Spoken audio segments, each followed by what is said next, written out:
We'll guide you through how to use voice typing in Google Docs. If you find this helpful, consider subscribing and liking the video.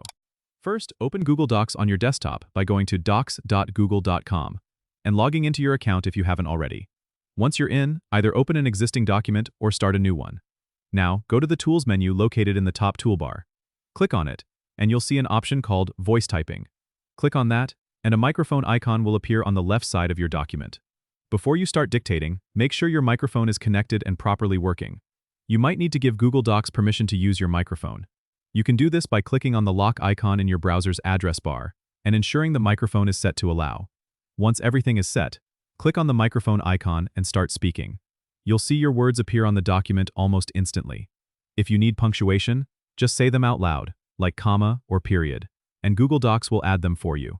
If you want to stop voice typing, simply click the microphone icon again. Remember, if you make a mistake, you can always use your keyboard to edit the text. Voice typing is a great tool for quickly getting your thoughts down, or for when you're on the go and need to multitask. Don't forget to subscribe and comment if this helped you out.